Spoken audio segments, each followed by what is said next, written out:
और वापिस आके रोला जमाना है, रोला। आधा हो चुका है, आधा और करना है। मैं मानता हूँ कि चलो आप इनकी स्पीड कवर कर लोगे लेकिन मेरे तक पहुंचने में मुकाबले तो आपको अभी टाइम लगेगा। विशेष टिप्पणियां अमित सर। अच्छा, एक अमेंडमेंट करना पड़ेगा। और ये हो गई हमारी पैकिंग। अच्छा, आए तो थे मंदिरों की फ़ोटो खींचने, मंदिरों की वीडियो बनाने, मंदिरों के बारे में बताने, बट आप जैसा देख पा रहे हैं वाइल्ड लाइफ में शिफ्ट हो गए हैं हम लोग।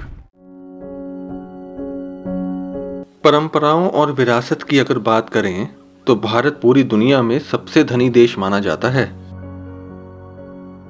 यहाँ हर 50 किलोमीटर पर कुछ ना कुछ अलग है और नया है। हर 50 किलोमीटर में कुछ ना कुछ किस्से हैं और कहानियां हैं। तो आज इन्हीं किस्से कहानियों को आगे बढ़ाते हुए आप सबको ले चलता हूं कांगड़ा डिस्ट्रिक्ट के कुछ और महत्वपूर्ण स्थानों पर। पालमपुर से 10 किलोमीटर की दूरी पर हमारा जाना हुआ श्री चामुंडा देवी मंदिर। इसे चामुंडा नंदिकेश्वर धाम के नाम से भी जाना जाता है। हम यहाँ सीधे ट्यून ट्रैक करके पहुंचे थे। देखिए, ये सारे काम जो हो रहे हैं ना, ये सुपरमैन वाले काम हो रहे हैं। ट्यून ट्रैक करा है, ऊपर गए हैं, फिर नीचे भी उतरे हैं, और उसके बाद एक नई डेस्टिनेशन को भी कवर कर रहे हैं अब हम लोग। अब हम आए हैं चामुंडा जी टेम्पल पे। ये मंदिर बहुत बड़े एरिया में बनाया गया है और यहाँ जब आप आएंगे तो आपको सभी फैसिलिटीज मिलेंगी।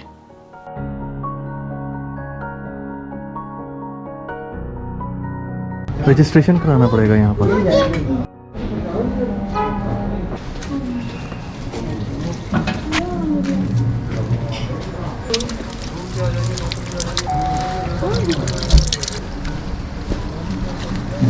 ये मंदिर चामुंडा माँ का है, जो कि माँ दुर्गा का ही एक प्रचंड रूप है। ऐसा बताया जाता है कि 400 साल पहले ये मंदिर किन्हीं पहाड़ियों पर और घने जंगल के बीच हुआ करता था। तब के राजा और महंत ने माँ से प्रार्थना करी कि इसे ऐसी जगह पर लाया जाए जहाँ आम श्रद्धालु भी दर्शन कर सके। कहा जाता है कि राजा और महंत के सपनों में माँ ने दर्शन दिए और एग्जैक्ट लोकेशन बताई कि कहाँ उनकी मूर्ति पाई जाएगी। इस तरह से ये मंदिर जो आज यहाँ है उसकी स्थापना हुई।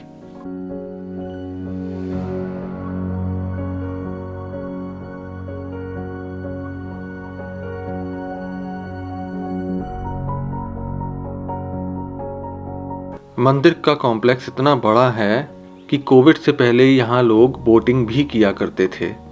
साथ में नदी बह रही है, वहाँ लोग ध्यान के लिए भी बैठा करते थे। हाल फिलहाल सब कुछ बंद है। इवन मंदिर के अंदर जाने की भी अनुमति हमें नहीं मिली।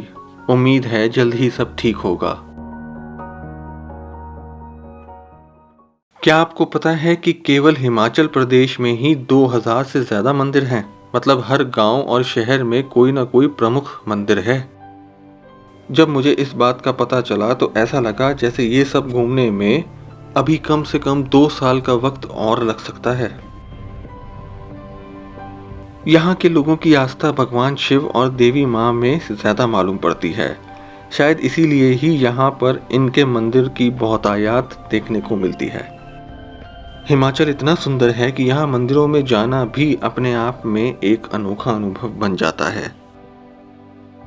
ऐसा ही एक और अनुभव मिला मुझे आशापुरी मंदिर जाते समय। ये भी पालमपुर से काफ़ी नज़दीक है। यहाँ पहुँचने के लिए रोड सिंगल पर वेल मेंटेन्ड है। छोटे छोटे गांवों से निकलना और ऐसे खूबसूरत वादियों को देखना, सच बताऊं तो हिमाचल प्रदेश को ऐसे एक्सप्लोर करूंगा सपनों में भी नहीं सोचा था। एक बार फिर thanks to my big brother Amit भैया। यहाँ भीड़ काफ़ी कम नज़र आई।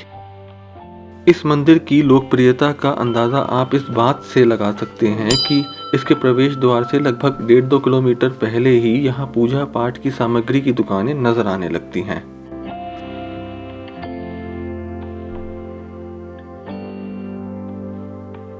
कितना दूर है मंदिर? इतना और दूर है। यहाँ पे हम खड़े हैं, जहाँ से आए हैं उतना और दूर है। वो मर गए। आशापुरी मंदिर पहुंचना इतना आसान नहीं लग रहा।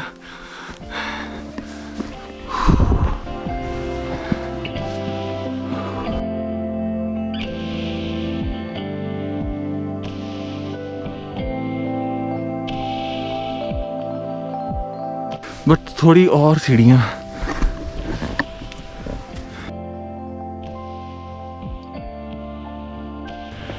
पहुंच ही गए। इस मंदिर के आर्किटेक्चर को देखकर लगा कि ये काफी पुराना है। अभी ये एएसआई के संरक्षण में है। इसको देखकर लगा कि समय ने इसको काफी क्षति पहुंचाई होगी। इसी वजह से यहाँ के कई भागों में पुनर्निर्माण भी देखने को मिला।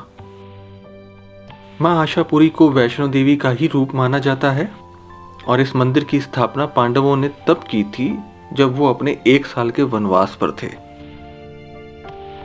भक्तजन यहाँ पर माता का स्वरूप लिए पिंडी का दर्शन करते हैं। दिसंबर में जब मैं गया था तब गर्भगृह जाने पर रोक लगी हुई थी। एक कहानी के अनुसार ब्रिटिश राज में अंग्रेजों ने इसी पिंडी को तोड़ने की कोशिश की थी, पर पिंडी के नीचे मधुमक्खियों ने इन पर हमला कर दिया। तब से अंग्रेज भी इस जगह को मानने लगे।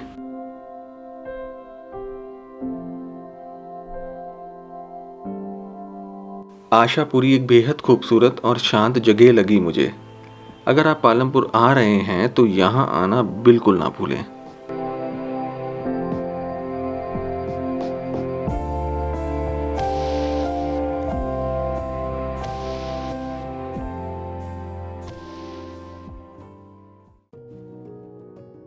पालमपुर से लगभग 16 किलोमीटर की दूरी पर है बैजनाथ, और बैजनाथ का मेन अट्रैक्शन है बैजनाथ मंदिर, जो कि भगवान शिव के लिए बनाया गया है।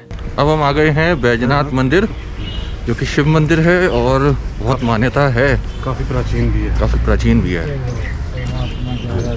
चलो, इसे भी काफी बड़ी जगह में बनाया गया है और इसका आर्किटेक्चर से पता लग रहा था कि ये भी बहुत पुराना मंदिर है।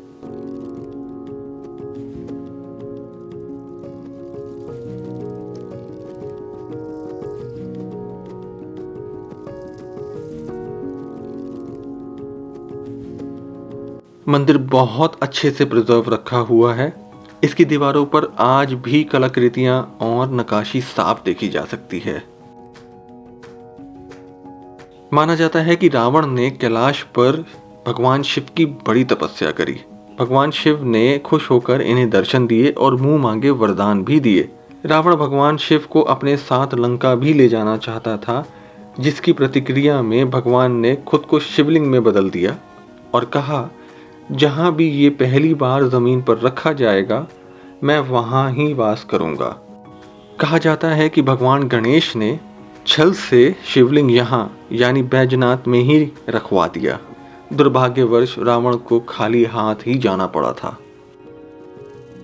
कुछ पुरानी लिपियों की माने तो ये मंदिर यहाँ के स्थानीय व्यापारी मनयूका और अनूका ने बनवाया था कुछ 1000 साल पहले। क्योंकि इस मंदिर में रावण की जिंदगी के कुछ पन्ने जुड़े हैं, तो यहाँ बैजनाथ में दशहरा नहीं बनाया जाता।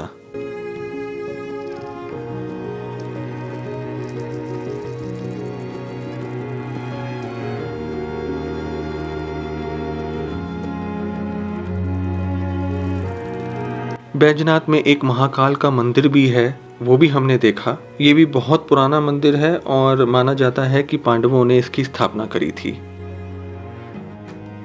1905 के भूकंप में इसे भी काफी क्षति पहुंची थी। इस मंदिर परिसर में शिव, दुर्गा और शनिदेव के मंदिर हैं। माना यह भी जाता रहा है कि यहाँ सप्त ऋषियों का वास हुआ करता था। मंदिर के बाहर हमें यहाँ शमशान देखने को मिला और ऐसा कहा जाता है कि किसी जमाने में ये तंत्र विद्या का केंद्र हुआ करता था।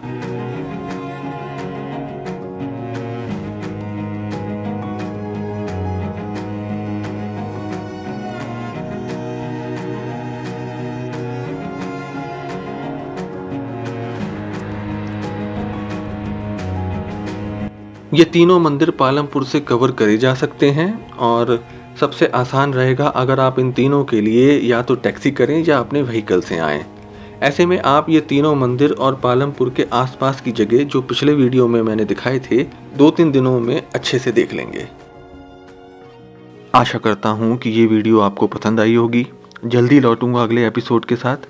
प्लीज़ सब्सक्राइब करिएगा चैनल को, लाइक करिएगा, कमेंट करिएगा, शेयर करिएगा अगर आपको इस मैंगो ट्रैवलर का सफ़र अच्छा लग रहा हो तो। Until then, have a wonderful time, stay safe and take all possible precautions while traveling.